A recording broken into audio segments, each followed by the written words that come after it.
দর্শক, অবশেষে জানা গেল যে ইসলামী আন্দোলন বাংলাদেশ চরমোনাই 11 দলীয় জোট থেকে কেন বের হইল। এরই মধ্যে কিন্তু বিভিন্ন সোশ্যাল মিডিয়ার মাধ্যমে উঠে আসলো কিছু চাঞ্চল্যকর তথ্য, যেটা শুনলে আপনার চোখ কপালে উঠে যাবে।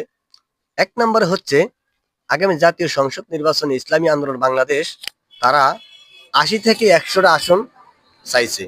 আর দ্বিতীয়ত হচ্ছে, যদি তারা সরকার গঠন করতে পারে তাহলে ইসলামী আন্দোলন বাংলাদেশ পীর সাহেব সৈয়দ মোহাম্মদ রেজাউল করিমকে প্রধানমন্ত্রী হিসাবে দিতে হবে, এটা লিখিতভাবে তারা শর্ত দিয়েছে।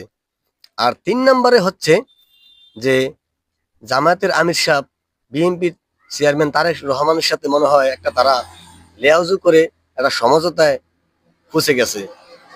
ঠিক আছে।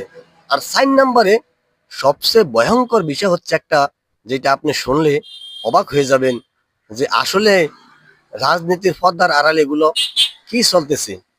4 নম্বরে যে বিষয়টা হচ্ছে যে, তারা যেহেতু 2024 সালের 5 আগস্ট আওয়ামী লীগ সরকার পতন হওয়ার পরে তাদের কিন্তু সবচেয়ে বেশি ব্যথা লাগছে, কিংবা তাদের বেশি কষ্ট লাগছে। এটার কারণ কি জানেন? আওয়ামী লীগের আমলে তারা তো কোনো নির্যাতনের শিকার হয় নাই, কোনো জেলের শিকার হয় নাই, কোনো একটা মামলা তাদের তাদের বিরুদ্ধে হয় নাই। তো এখন তারা চাইতেছে, যেহেতু আমাদেরকে 100 থেকে 80টা আসন দেয় নাই, আবার প্রধানমন্ত্রী দিব তাও নিশ্চয়তা নাই।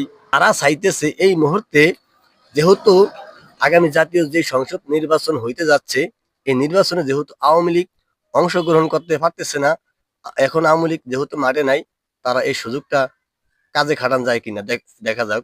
এখন তারা চাইতেছে যে, আমরা যদি এককভাবে নির্বাচন করি তাহলে আওয়ামী লীগের যে ভোটগুলো আছে এই ভোটগুলো হয়তো আমাদেরকে দিবে, যেহেতু তাদের কোনো ফেরাতি নাই, আমরাই তাদের ফেরাতি।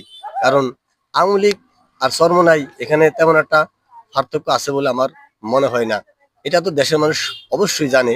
আপনারা জানেন যে দীর্ঘ 2014 সাল থেকে যেই নির্বাচনগুলো অন্যান্য দল বয়কট করছে, বর্জন করছে, অথচ কিন্তু সেখানে বৈধতা দেওয়ার জন্য এই ইসলামী আন্দোলন বাংলাদেশ চরমোনাই তারা যেখানে না সেখানে ফেরাতি দিয়েছে এবং সকল নির্বাচনে তারা অংশগ্রহণ করেছে। তো এখন তাদের পরিকল্পনা কি হচ্ছে জানেন?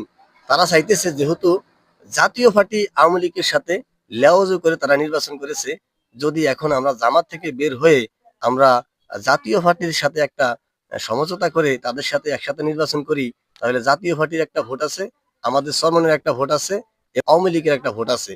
এগুলা তারা চিন্তা চেতনা করে কিন্তু আবার নতুন পরিকল্পনা নিয়ে